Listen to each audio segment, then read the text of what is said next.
Gracia, misericordia y paz de parte de Dios nuestro Padre y del Señor Jesucristo a ustedes siempre. Amén. El tema de hoy es el pensar de Cristo Jesús, basado en Filipenses capítulo 2, versículos 5 al 7. Hoy celebramos el Domingo de Ramos. ¿Qué es el Domingo de Ramos? Es el primer día de la Semana Santa. Nadie se esperaba que los hechos posteriores tendrían semejante desenlace. Hoy la multitud exclama: Hosana al Hijo de David. Después, el Viernes Santo, dirán: crucifícale, crucifícale. Sin embargo, en eso también podemos vernos reflejados. Te alabamos, Señor, decimos.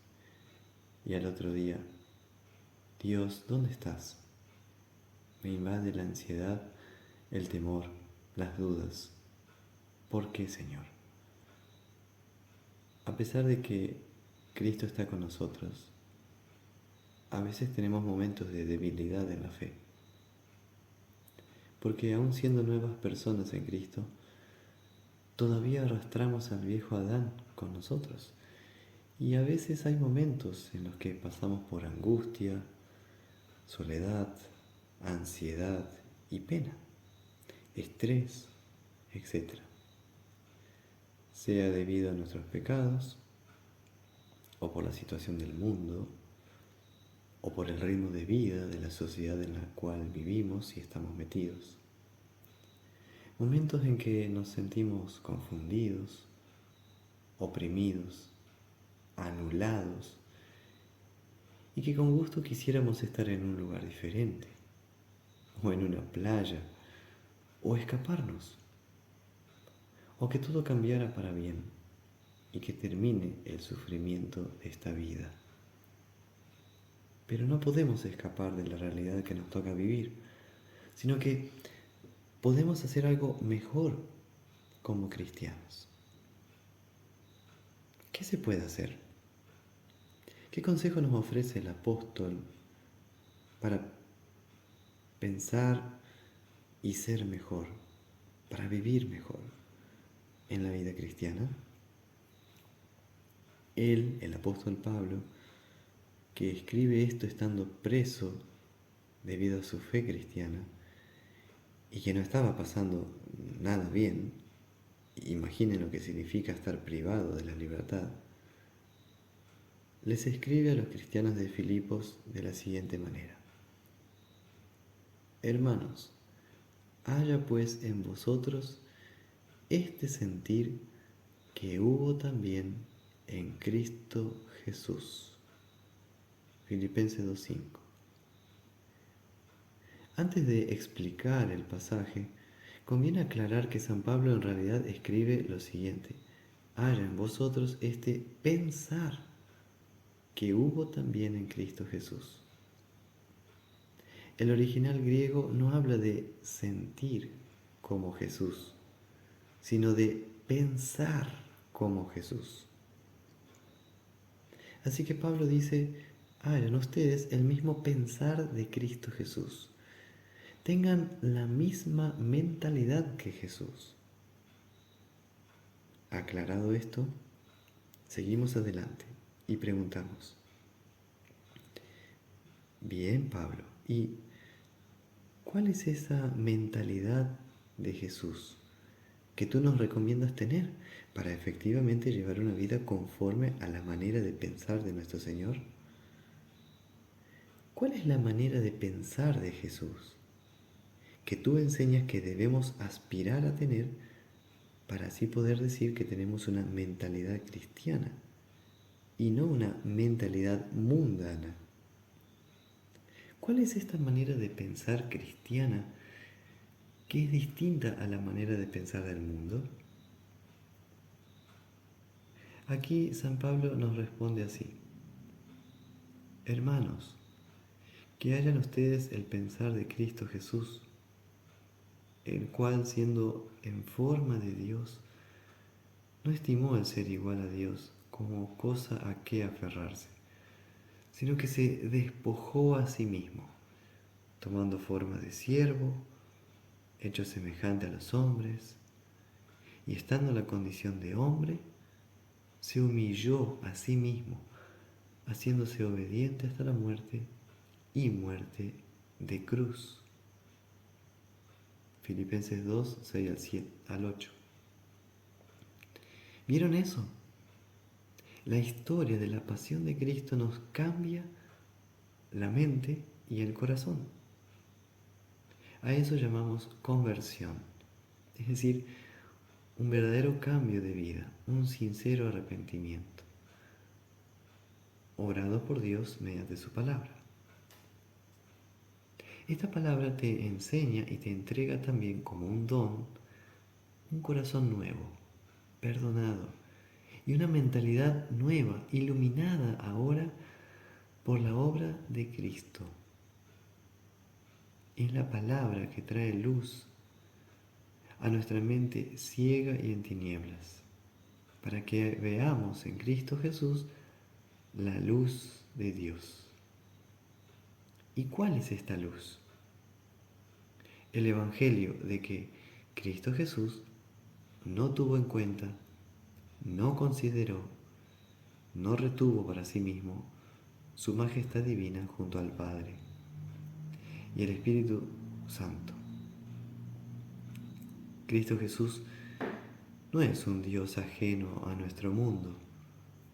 No vive en el monte Olimpo como sí lo hacía el dios griego Zeus, el principal de los dioses griegos, que tenía su palacio en el monte Olimpo y que viendo lo que pasaba en el mundo prefería no intervenir, sino observar y ayudar a que los humanos tomaran las decisiones correctas. Pero la realidad del pecado, del mundo, es tan dura, tan cruel y tan palpable cada día, que Cristo, el Hijo de Dios, no quedó indiferente. El pecado nos esclavizó, y eso incluye la esclavitud del corazón y de la mente humana. Así, el hombre solo es libre, entre comillas, para elegir el mal en asuntos espirituales. No puede elegir el bien. El humano no tiene y no puede tener libre albedrío o libertad de decisión en temas concernientes a su salvación. El pecado lo ha corrompido completamente. Su mente está en oscuridad completamente. De ser la maravilla de la creación de Dios, el hombre pasó a ser la vergüenza más grande de la creación de Dios. Pero Dios no quedó indiferente. Él envió a su Hijo único, el Hijo eterno del Padre, quien se encarnó, se humilló, sufrió y murió en la cruz para salvar al mundo. El mundo no podía salvarse a sí mismo, solo podía condenarse. Cristo sí podía salvarlo y sí quiso salvarlo, todo por amor. Él, en amor, descendió a nuestra miseria humana. Él, por amor, con su corazón contempló nuestro sufrimiento y en la cruz sintió nuestro mismo dolor y en la cruz sintió nuestra misma ansiedad, la ansiedad de la humanidad por salvación, por libertad, por justicia, por vida eterna, por paz.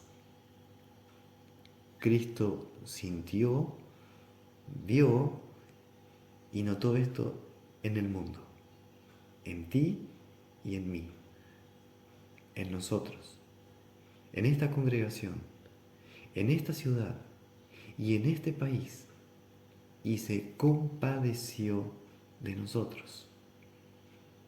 Por eso Él se humilló a sí mismo, haciéndose obediente, obediente hasta la muerte y muerte de cruz.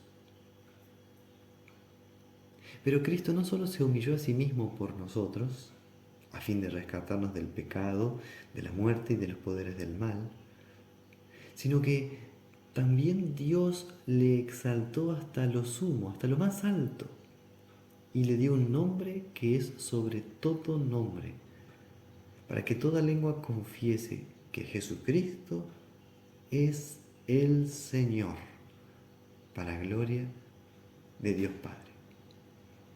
Filipenses 2, 9 y 11. Con esto San Pablo completa lo que quiere expresar al decirnos que haya en ustedes el mismo pensar de Cristo Jesús. Quiere decir que delante de la cruz, o debido a la cruz que padecemos en este momento de nuestras vidas, sea lo que sea, o una enfermedad, o un problema sentimental, o una adicción, o alguna relación rota, o dudas, preocupaciones y ansiedades, o simplemente alguna necesidad que tenemos, por ejemplo, del pan de cada día, y sabemos o no sabemos qué hacer, o lo que podríamos hacer, etc. Que todo esto lo pongamos con la mirada en la historia de la pasión de Cristo, a fin de encontrar alivio y paz.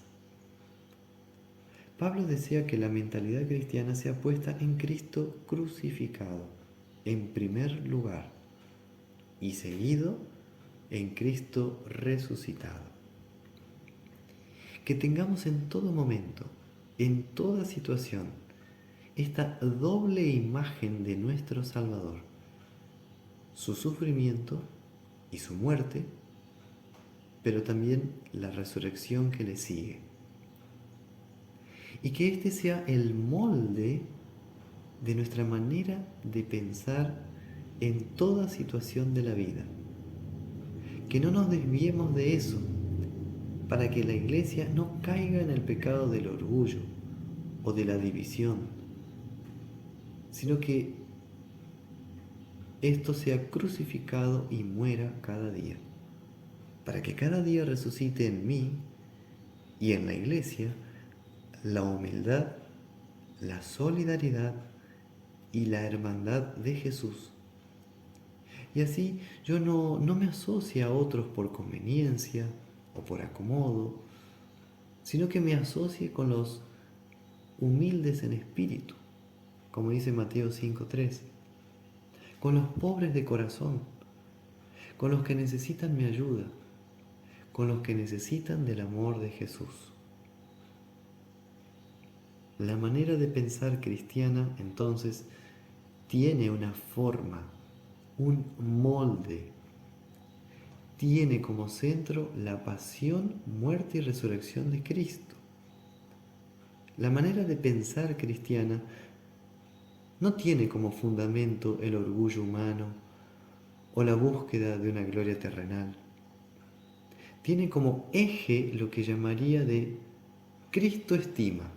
Sí, Cristo estima. Es decir, el valor y el sentido que da Cristo a nuestra vida. Y no el valor que yo doy o que otras personas dan a mi propia vida. En este punto, la manera de pensar cristiana va en contra de la llamada autoestima. Sí, porque el cristiano no tiene como punto central de referencia el yo del propio ser, sino a Cristo en relación a mí. Aquí es donde teología y psicología no se pueden reconciliar, sino que la teología cristiana supera a la psicología. ¿Por qué? Porque la mentalidad cristiana es bíblica y es cristocéntrica. A eso le llamamos la teología de la cruz, es decir, a este modo de pensar y de interpretar la vida cristiana a partir de Cristo y no a partir de mí. La mirada del cristiano entonces sobre sí mismo La interpretación que el cristiano hace de su propia vida, del mundo, de lo que sucede, no es una mirada terrenal, sino celestial, sobrenatural.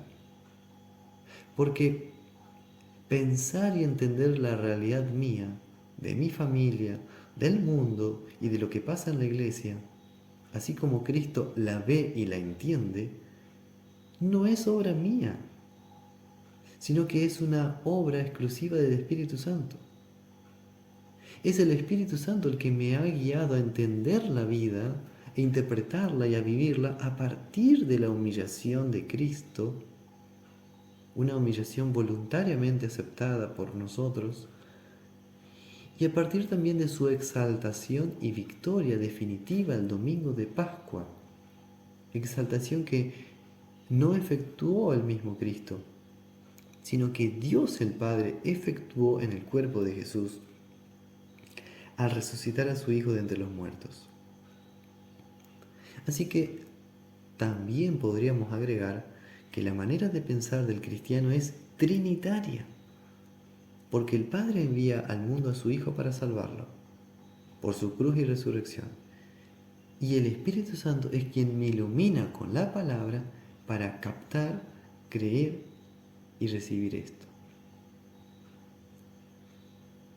¿Qué significa todo esto?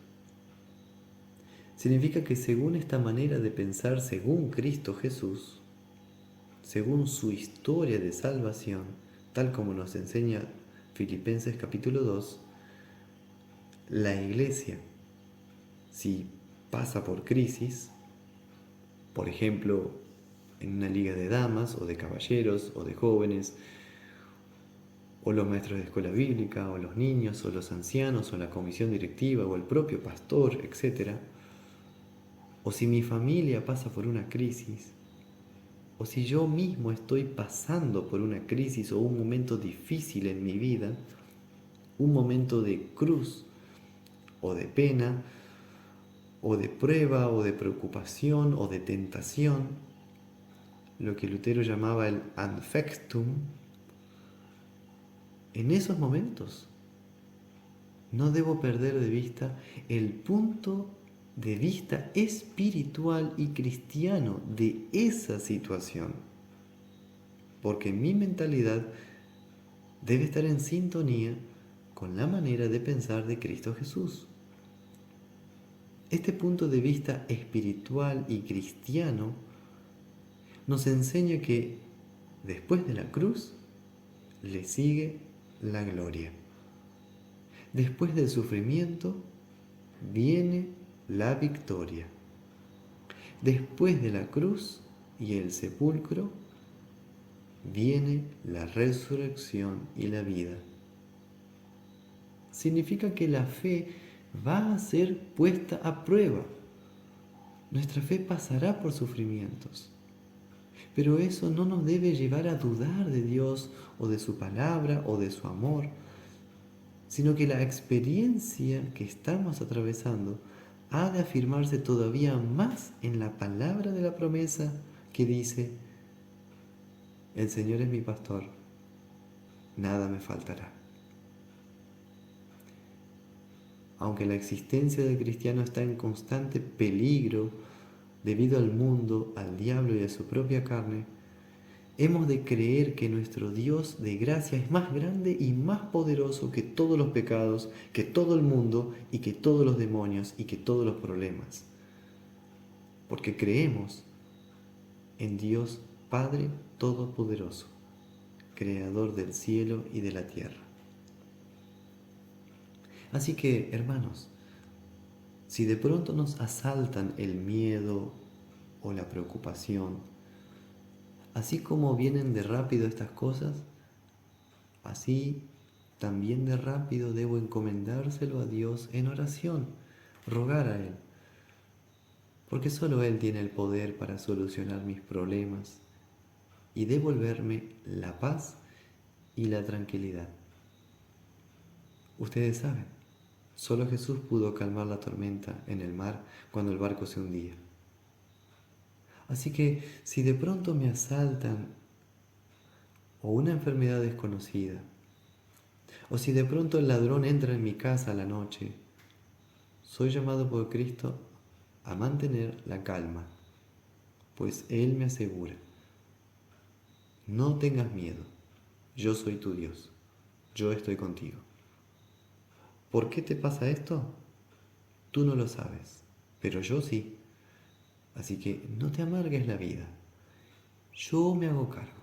Eso déjamelo a mí. Tú confía en mí. Así como a mi cruz le siguió la resurrección.